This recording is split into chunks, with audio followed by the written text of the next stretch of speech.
Hi guys, मैं हूं अंकित और आज हम साइंस का 7 चैप्टर आज मैं खुद आपको थोड़ा नहीं पूरा चैप्टर करूंगा कोशिश बताने के लिए। उम्मीद है आपको ये चैप्टर पसंद आएगा। जो भी मुझे पता है इस चैप्टर के बारे में मैं आपको ज़रूर बताऊंगा। ठीक है गाइस, अब पढ़ते हैं। ठीक है, चैप्टर को पढ़ते हैं, रीड करते हैं यानी कि। ठीक है गाइस, सभी हाँ, एक और बात कहनी, वीडियो चालू करने से पहले एक और बात। हाँ, आपको खुद मेहनत करनी पड़ेगी पढ़ने के लिए। ठीक है गाइस, आप समझ रहे हो? आपको खुद से पढ़ना होगा, ना कि ट्यूशन में स्कूल में जाके उससे भी पढ़ाई होती है, मगर आपको जब खुद घर पर सेल्फ स्टडी नहीं करोगे गाइस, बिना उससे कुछ नहीं होएगा। अपने आप से नहीं पढ़ोगे आप। समझ रहे हो मेरी बात कहने का मतलब? आप वैसे होशियार हो, आप समझ सकते हो। ठीक है ना? आप पढ़ते हैं। सभी सजीव अपने पर्यावरण में हो रहे परिवर्तन के अनुकूल अनुक्रिया करते हैं। पर्यावरण में हो रहे ये परिवर्तन जिसके अनुकूल सजीव अनुक्रिया करते हैं। अनुक्रिया होता है कोई भी क्रिया, जैसे कि ये हिलाना, हाथ हिलाना, ये भी सब अनुक्रिया है। ओके गाइस, समझ गए होंगे आप। कहलाता है, जैसे कि प्रकाश, ऊष्मा, ठंडा, ध्वनिक, सुगंध, स्पर्श आदि। ये सब प्रकाश यानी कि उजाला जो आता है धूप से, ऊष्मा यानी कि ऊष्मा से आप समझ गए होंगे, ऊष्मा, ठंडा तो मतलब ठंडा होता है, फ्रिज का पानी ठंडा पीते हैं, वो ऊष्मा का मतलब होता है हवा, या फिर ठंडे लगना भी ऊष्मा हो सकती है, ऊष्मा। ठीक है ना? ध्वनिक तो आप जो भी चीज़ सुनते हो उसे ध्वनिक कह सकते हैं, जैसे कि पेंसिल गिरने की आवाज़ को ध्वनिक हुई। जो इससे सुगंध को आप समझ सकते हो, खाना तब हमारे घर बनता है, उसकी जो स्मेल आती है, सुगंध होती है उसे। स्पर्श यानी कि किसी चीज़ को छूना, जैसे कि मैं इस पेंसिल को स्पर्श कर रहा हूँ, छू रहा हूँ। ठीक है गाइस, अब पढ़ते हैं आगे। पौधे जंतु अलग अलग प्रकार से उद्दीपन के प्रति अनुक्रिया करते हैं। उद्दीपन ये सब अनुक्रियाएँ नहीं उद्दीपन कहते हैं गाइस। ये जो मैंने आप पे पढ़ा, ऊष्मा, ठंडा, ध्वनिक, सुगंध, इन सबको उद्दीपन कहते हैं। ठीक है, आप पढ़ते हैं। जंतु में नियंत्रण समन्वय। ठीक है, अरे आज तो मैंने हेडिंग नहीं पढ़ी। 7 चैप्टर नियंत्रण समन्वय। ठीक है, जंतु नियंत्रण समन्वय यह सभी जंतु दो मुख्य तंत्रों द्वारा किया जाता है। तंत्रिका तंत्र, अंतर सांवरी तंत्र। ठीक है गाइस, आप समझ रहे होंगे, दो तंत्र द्वारा होता है। क्या यह सभी जंतु दो मुख्य तंत्रों द्वारा होता है? क्या जंतु एवं नियंत्रण एवं समन्वय, नियंत्रण एवं समन्वय। ठीक है, तंत्रिका तंत्र, नियंत्रण एवं सामान्य तंत्रिका एवं पेशीय ऊतक द्वारा प्रदान किया जाता है।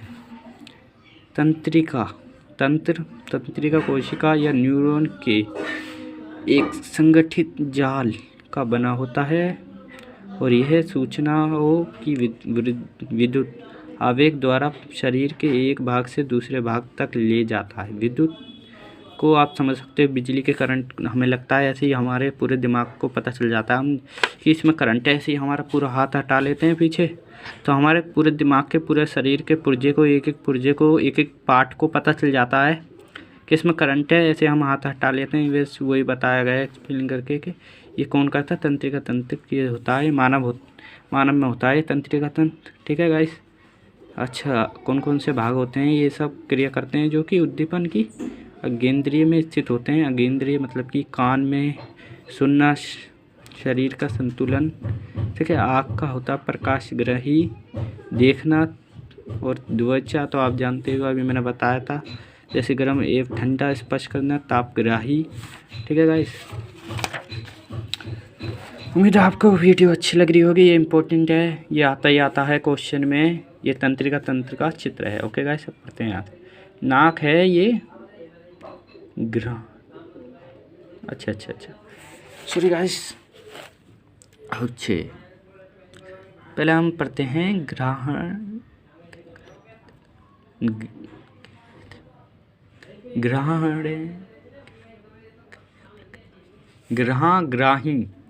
गंध का पता लगाना, रस आवेगी ग्राही, स्वाद का पता लगाना। जीव का काम होता है रस आवेग ग्राही के नाम से जाना जाता है, और ये गंध का पता कौन लगाती है? हमारी नाक लगाती है। कौन सी ग्राही होती है? ग्रहण। गहघड़ी ग्रहण, ग्राही। ठीक है गाइस, अब पढ़ते हैं। आप समझ सकते हो ये बीच में जो केंद्र है इसे केंद्र कहते हैं गोलीय को। अब ये जो खाली स्थान है इसे कोशिका काय कहते हैं। इसे ये जो इसके अंदर यूं हो रहा है एकदम रोल की तरह, और इसके अंदर से जो पाइप सा जा रहा है इसे कहते हैं तंत्रिकाशय। और ये अंतिम सिरा होता है, पूंछ की तरह होता है। तंत्रिका का अंतिम सिरा कहते हैं इसे। आपको ऐसे ही ये सब समझना होगा अपने आप, इसे कॉपी में भी बनाना होगा, ये आता है चित्र।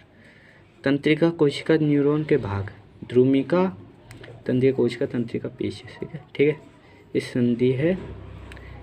अब हम ये पढ़ते हैं तंत्रिका कोशिका न्यूरॉन के भाग, ध्रुमिका कोशिका काय से निकलने वाले धागे जैसी संरचना जो सूचना प्राप्त करती है।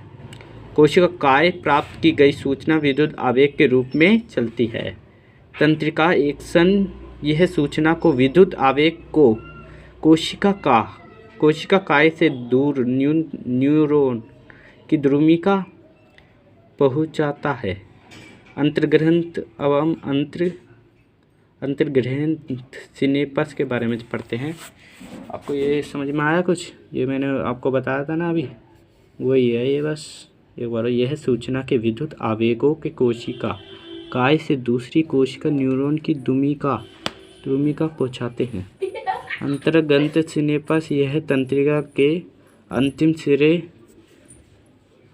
सिरे अगली तंत्रिका कोशिका के ध्रुमिका के मध्यम का रिक्त स्थान है। यहाँ विद्युत आवेग को रासायनिक संकेत में बदल जाता है, जिसे यह आगे संचरित हो जाता है। ओके गाइस, आगे पढ़ते हैं।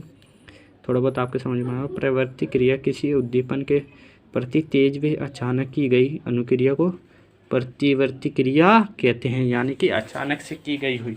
मतलब कि अचानक, मतलब कि जैसे कि पेंसिल है, अब मैंने इसे अचानक से उठा लिया ऐसे, आप समझ गए होंगे थोड़ा बहुत तो। अब उदाहरण से समझें, किसी गर्म वस्तु को छूने पर हाथ से को पीछे हटा लेना। जैसे कि कोई गर्म वस्तु है, यानी कि पानी है गर्म, उसके अंदर हमने हाथ लगाया, उसे पता चल गया हमें कि गर्म है, इसलिए हमने हाथ हटा लिया। ओके, अब हम परावर्ती चाप के बारे में। परावर्ती क्रिया के दौरान विद्युत आवेग जिस पथ पर चलते हैं उसे प्रतिवर्ती चाप कहते हैं, यानी कि उद्दीपन, ऊष्मा, ग्राही अंग, त्वचा, मेरुरज्जु, अनुक्रिया, हाथ पीछे हटा लेना, कार्य अंग पेशी होता है, इसमें मेरुरज्जु द्वारा नियंत्रण की जाती हैं। ये आता है, इसमें ये पूछा जाता है कि प्रतिवर्ती चाप क्या है, तो आपको ये बताना होगा। क्वेश्चन में आएगा ये क्वेश्चन कि व्हाट, इंग्लिश में बोल रहा था अभी, सॉरी, कि प्रतिवर्ती चाप क्या है। ओके, तो हम अनुक्रिया यह 3 प्रकार की होती है। ऐच्छिक, अंगरमर्शी द्वारा नियंत्रित की जाती है। ये क्रिया 3 प्रकार की होती हैं, ऐच्छिक, अनैच्छिक और प्रतिवर्ती। ठीक है, अब हम पढ़ते हैं कि ऐच्छिक अंगरमर्शी द्वारा नियंत्रण की जाती हैं। उदाहरण के लिए बोलना, लिखना। अनैच्छिक मध्यमर्शी पश्चिमर्शी द्वारा नियंत्रण की जाती हैं। उदाहरण श्वसन, दिल का धड़कना। जैसे कि आप देख सकते हैं, परिवर्ती क्रिया मेरुरज्जु द्वारा नियंत्रित की जाती है। उदाहरण के लिए गर्म वस्तु को छूने पर हाथ को हटा लेना, जैसे कि हमने ये यहाँ पढ़ा था उदाहरण। अच्छा, तो हम ये पढ़ लेते हैं अब जल्दी से। प्रवर्ती क्रिया की आवश्यकता कुछ परिस्थिति में जो गर्म वस्तु छूने पर पेनी वस्तु पर आदि हमें तुरंत पेनी वस्तु हमारे हाथ में चुभती है, जैसे कि ये कील है या सुई है, ऐसे हम हाथ हटा लेते हैं, ऐसे ही ये बताया गया है। उन्हें अनुच्छेद क्रिया कहते हैं, जैसे कि हम अभी, और इन्हें नियंत्रण कौन करता है? मेरुरज्जु करता है। अब हम पढ़ते हैं इसे। हमें तुरंत क्रिया करनी होती है, हम हमारे शरीर को क्षति यानी कि नुकसान पहुंच सकता है, आखिर हम हाथ नहीं हटाएंगे। यह अनुक्रिया मस्तिष्क यानी दिमाग के स्थान पर कौन करता है? मेरुरज्जु में उत्पन्न, दिमाग के अंदर मेरुरज्जु होता है, भाग होता है दिमाग का, वो करता है, उसमें जटिल होती हैं। अब पढ़ते हैं मानव तंत्रिका तंत्र के बारे में पढ़ते हैं। इसमें होते हैं 2 प्रकार के तंत्र, और उनमें होते हैं 2 और प्रकार के तंत्र। चलो ठीक है, तंत्रिका तंत्र 2 भाग में डिवाइड है। इसे कहते हैं केंद्र तंत्रिका तंत्र और परिधि तंत्रिका तंत्र, ठीक है, CNC और PNC भी कहते हैं इंग्लिश में। मस्तिष्क, मेरुरज्जु और कपाल तंत्रिका मस्तिष्क को निकलती, ये मस्तिष्क से निकलती है। मेरु तंत्रिका है मेरुरज्जु से, ठीक है, निकलती है। ये क्या है? मानव मस्तिष्क। मानव मस्तिष्क सभी क्रियाओं को समझने का केंद्र है। इसके 3 मुख्य भाग हैं। आइए पढ़ते हैं कौन कौन से मुख्य भाग हैं इनके। उम्मीद है गाइस आप बोर नहीं होंगे। ओके, पढ़ते हैं।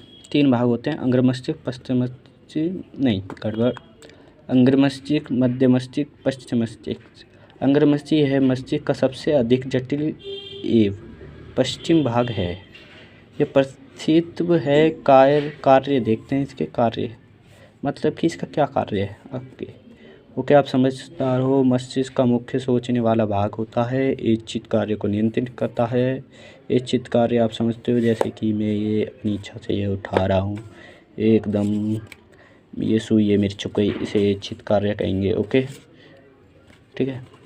सूचनाओं को याद रखना, जैसे कि हम अभी इसे पढ़ रहे हैं तो हमें ये याद रहेगा, वो कौन याद रखवाएगा हमें?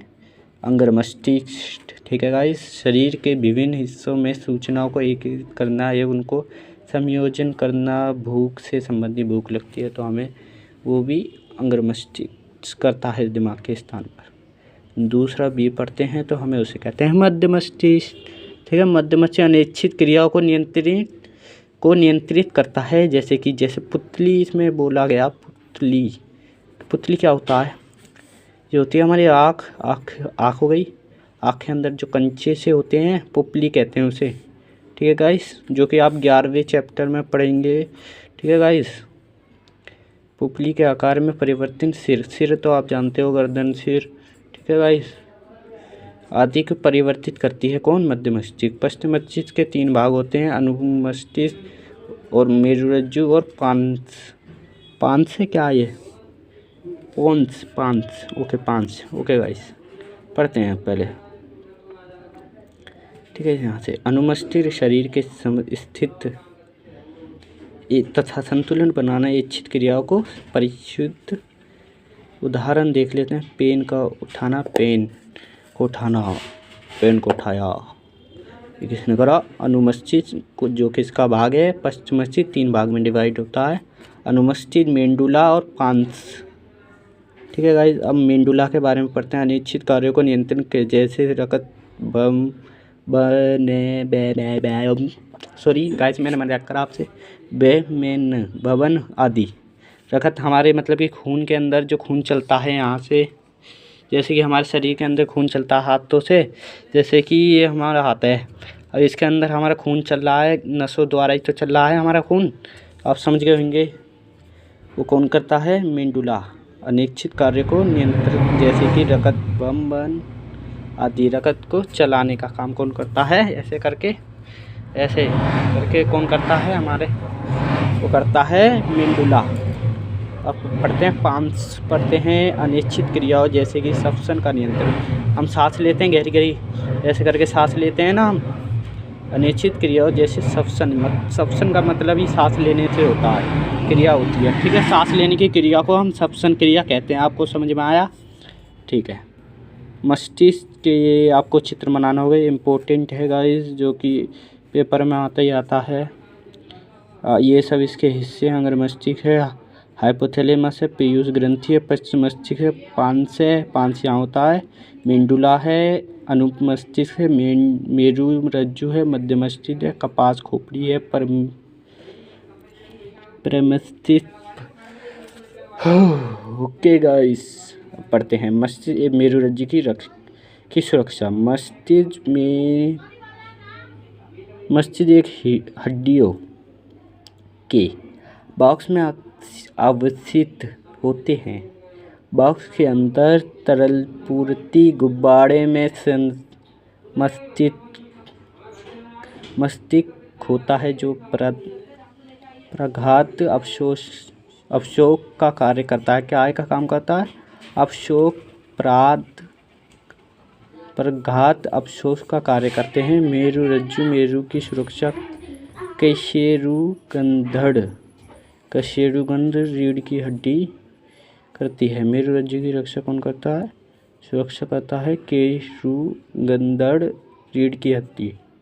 मेरुरज्जु जैसे कि ये कहाँ है, ये रहा मेरुरज्जु, इसकी रक्षा करती है हमारी रीढ़ की हड्डी जो होती है। ऐसे हम बैठते हैं वो रीढ़ की हड्डी होती है। वो और पढ़ते हैं अज्ञेंद्रिय, ये तो हमारा कुछ है नहीं। अच्छा ये है, तो ये तंत्रिका उत्तक एक पेशीय उत्तक के बीच समन्वय। चलो ये होता है। तंत्रिका तंत्र के बारे में पढ़ लेते हैं। अंगेंद्रीय होती है, संवेद तंत्रिका होती है, केंद्रीय तंत्रिका तंत्र होती है, उद्दीपन होता है। उद्दीपन आप जानते हो, करंट लगता है, क्रिया होती है, उसे उद्दीपन कहते हैं। सिंपल। सूचना वे संबंधित करना, नियंत्रण करना, अनुक्रिया उत्पन्न करना, प्रेरक तंत्रिका, पेशीय संकुचना, पेशीय उत्तक, अनुक्रिया, प्रोटॉन को पुनः व्यवस्थित करना। प्रोटॉन न्यूट्रॉन आप सब पढ़ोगे चौथे चैप्टर 5वें चैप्टर में, ठीक है। साबुन से झाग वाग निकालना वो सब आपको आएगा, उसका फॉर्मूला आएगा। चूने पहले चैप्टर में से आएगा, ठीक है। विद्युत संकेत या तंत्रिका तंत्र सीमाएं। विद्युत संवेग केवल उन कोशिका तक पहुंच सकता है जो तंत्रिका तंत्र से जुड़ी हैं। एक बार विद्युत आवेग उत्पन्न करने के बाद कोशिका नया आवेग उत्पन्न करने से पहले अपनी कार्यविधि सुचारू करने के लिए समय लेती है। अंतःकोशिका लगातार आवेग उत्पन्न नहीं कर सकती। पौधे में कोई तंत्रिका तंत्र नहीं होता, ये सिर्फ मानव में होता है, ना कि पौधे में। रासायनिक संचालन विद्युत संचार की सीमाओं को दूर करने के लिए रासायनिक संचालन का उपयोग शुरू हुआ। पौधे समन्वय, पौधों में गति वृद्धि पर निर्भर न होना। इसका हम मतलब समझते हैं, वृद्धि पर निर्भर ना होना, यानी कि पौधे जितने भी लंबे हो सकते हैं उनकी कोई वृद्धि नहीं हो रही है, वृद्धि पर निर्भर नहीं है। वो किसी भी कहीं बहुत लंबे हो सकते हैं, उनकी वृद्धि निर्भर नहीं है किसी चीज़ पर, ठीक है ना। उनके प्रकाश से खाने पीने पर निर्भर होती है वो तो, मगर वो निर्भर ना होना, वृद्धि पर निर्भर गति तो आप जानते हो, जैसे कि तेज चलना गति होती है वही। उद्दीपन के लिए उत्काल अनुक्रिया, वृद्धि पर निर्भर न होना, जैसे कि ये भी हमने बताया। पौधे विद्युत रासायनिक साधन का उपयोग कर सूचनाओं को एक कोशिका से दूसरी कोशिका तक पहुंचाना। जैसे हमें करंट है, हमें इस पेंसिल में करंट है, ऐसे हमने सोचा तो ये हमने हाथ हटाया, यूँ करके हाथ हटाएगा इस, तो ये हमारे शरीर के हर एक पुर्जे, हर एक पार्ट में कौन ले जाता है? मेरुरज्जु ले जाता है। क्रिया होती है उद्दीपन की, ये बताया गया है इसमें, ज़्यादा कुछ नहीं है। कोशिका अपने अंदर उपस्थित पानी की मात्रा को परिवर्तित कर गति उत्पन्न करती है, जिसे कोशिका फूल या सिकुड़ सकती है। अच्छा, हम जो पानी पीते हैं, कोशिका आप जानते हो, हमारे पूरे शरीर के अंदर कोशिका हैं, सेल हैं इंग्लिश में बोले तो, ठीक है। हम पानी पीते हैं, उस पर देखिए गाइस, ये क्या लिखा, उपस्थित पानी की मात्रा, जितनी हमारे शरीर में उपस्थित है मात्रा पानी की, हमें एक दिन में 8 गिलास पानी पीना होता है, जो कि नॉर्मल है, ठीक है। पानी की मात्रा को परिवर्तित कर गति में उत्पन्न करती हैं, कौन करती हैं भाई? कोशिका करती हैं। वो उदाहरण पढ़ लेते हैं, जैसे कि छुई मुई के पौधे में होता है, छूने पर, हाँ पौधों में भी होती हैं सेल्स, आपने पढ़ा होगा 8वीं क्लास में, 9th में भी पढ़ा होगा आपने। छूने पर छुई मुई के पौधे की पत्ती का सिकुड़ना, वृद्धि के कारण गति या दिशक के अनुवर्तन गति उद्दीपन के कारण होती है। ठीक है, इस प्रकाश अनुवर्तन, प्रकाश की तरह गति, गुरुत्वानुवर्तन, पृथ्वी की तरह या दूर गति, रासायनिक अनुवर्तन, पराग नली की अंडाशय की तरफ गति, जल अनुवर्तन, पानी की तरह जोड़ों की गति। अब सबसे इम्पोर्टेंट है गाइस ये आ सकते हैं थायराइड ग्रंथि क्या होती है, कहाँ होती है, ये स्थान है इसका गर्दन पे होती है। कार्य क्या होता है, कार्बोहाइड्रेट, प्रोटीन व वसा का उपचयन करना। उपचयन अपचयन आपको पहले चैप्टर में समझने को मिलेंगे, जो कि आपको खुद से पढ़ना होगा। ग्रंथि होती है, अप टू ग्रंथि होती है। इसमें ग्रंथि जो हमने अभी तक पढ़ रहे हैं, अभी ये ग्रंथि का चार्ट है पूरा। हार्मोन्स और अंतःस्रावी ग्रंथि का उनके कार्य, ठीक है। हार्मोन्स हैं हमारे शरीर के, ये नर में भी होते हैं, मादा में भी होते हैं, यानी कि boys and girls and ladies and gents दोनों में होते हैं, ठीक है। लेडीज़ एंड जेंट्स दोनों में होते हैं। चलो पढ़ते हैं। मुख्य पादप हार्मोन्स पहले ये पढ़ते हैं। पादप हार्मोन्स ये वो रसायन हैं जो पौधों की वृद्धि, विकास का व अनुक्रिया का समन्वय करते हैं। मुख्य पादप हार्मोन्स है, ठीक है गाइस। ऑक्सीजन शाखा को अग्रभाग पर बनता है। कोशिका की लंबाई में वृद्धि करते हैं। जिबेरेलिन तने की वृद्धि में सहायक होते हैं। ये पौधों के हार्मोन्स हैं गाइस, इस पर ध्यान देना। ये भी आ सकते हैं, पूछे जा सकते हैं कौन सा हार्मोन्स किसके काम आता है, ठीक है ना।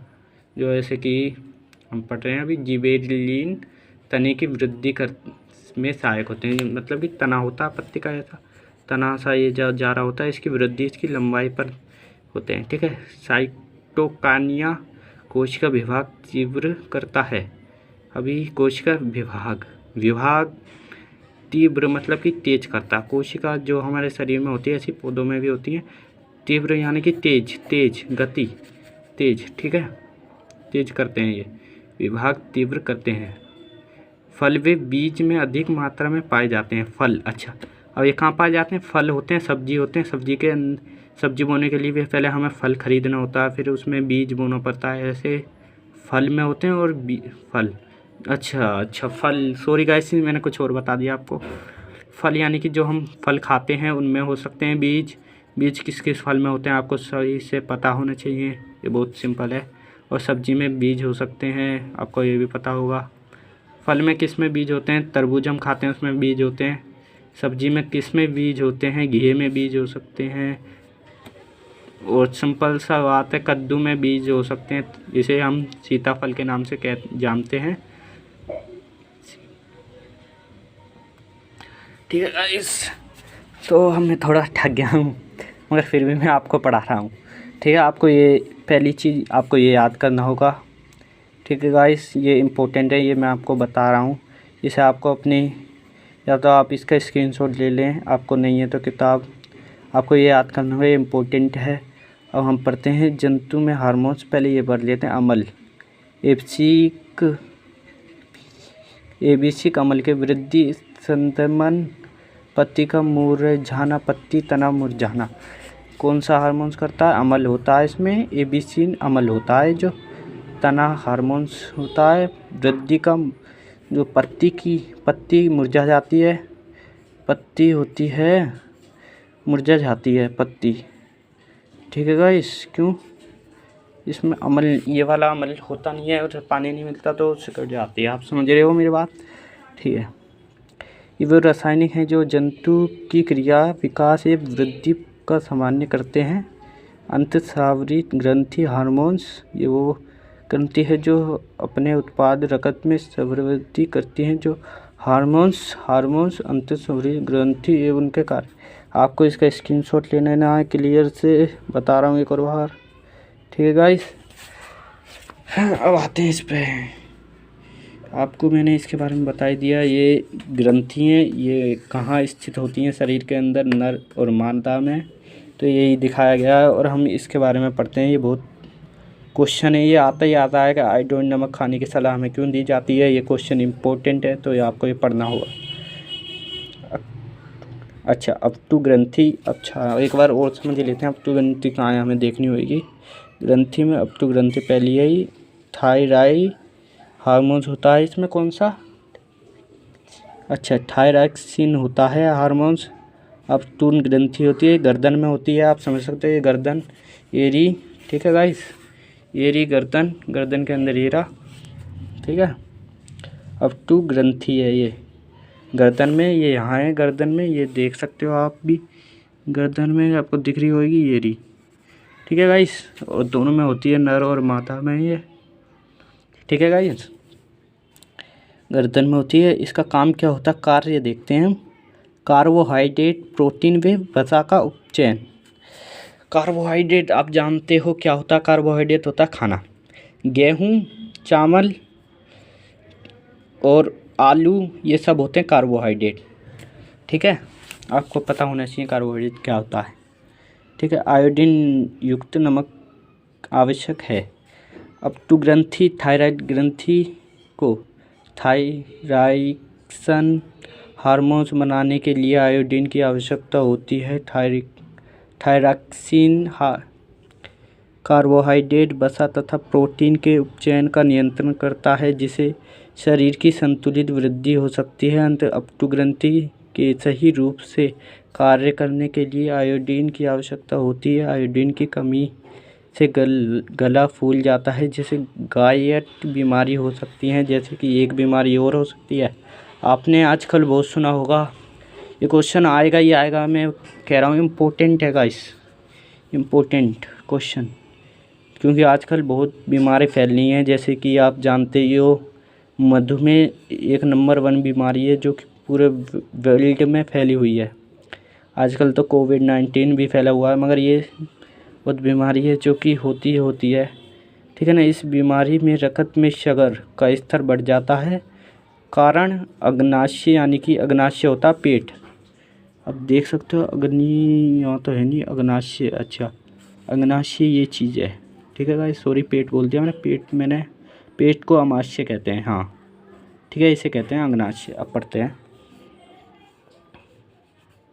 अग्नाशय ग्रंथि द्वारा स्रावित इंसुलिन हार्मोन्स की कमी के कारण होता है। इंसुलिन रक्त में शुगर के स्तर को नियंत्रण करती है। निदान उपचार इंसुलिन हार्मोन इंजेक्शन।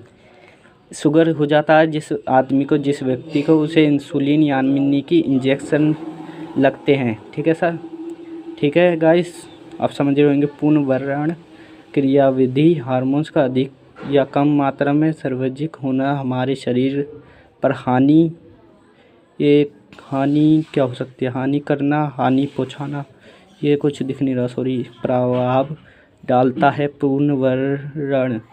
पुनर्भरण क्रियाविधि ये सुनिश्चित करती है कि हार्मोन सही मात्रा में तथा सही समय पर स्रावित हो। उदाहरण के लिए रक्त में शुगर के नियंत्रण की विधि, रक्त यानी कि खून में शुगर के नियंत्रण की विधि, और वो विधि है ये, जैसे कि आपको दिख रहा है, रक्त शुगर की मात्रा का बढ़ना, अग्नाशय द्वारा सुनिश्चित करना। बंद करो पुनर्वर्ती भोजन, बंद करो, आपको दिख रहा होगा, मैं इसे यूं घुमा रहा हूँ फ़ोन को, बंद करो पूर्ण भोजन से आप समझे गाइस, इसका मतलब है जो हम तला हुआ खाते हैं या फिर और मीठा कुछ, या फिर ज़्यादा वो ऑयली खाना खा लेते हैं, उससे फैट बढ़ता है, उससे ही होता है सब कुछ। इंसुलिन का सार्व होना, रक्त यानी कि खून शुगर की मात्रा का घटना, अग्नाशय द्वारा इंसुलिन ना बनना। इंसुलिन आपने पढ़ा भी, इंसुलिन क्या होता है, इंसुलिन इंजेक्शन को भी, इंजेक्शन की इंसुलिन लगती है, और ये होता है इंसुलिन अलग भी होती है, ठीक है। इंसुलिन हमारी एक ग्रंथि होती है, हम इसमें आपको बताते हैं, ठीक है। देखते हैं इसमें इंसुलिन कहाँ है, हाँ ये रहा, चौथे नंबर पे देखिए, चौथे नंबर पे है इंसुलिन अग्नाशय में होती है। अग्नाशय जो है ये है, अग्नाशय जो कि ये है, ठीक है गाइस। अब मैं आपको ये एक्सप्लेन कर रहा हूँ सही से। इंसुलिन अग्नाशय में, उदाहरण के नीचे, रक्त यानी कि खून में शुगर की मात्रा का नियंत्रण कौन सा करता है, ये करता है इंसुलिन, ठीक है। थैंक यू गाइस, आपने मेरी वीडियो देखी।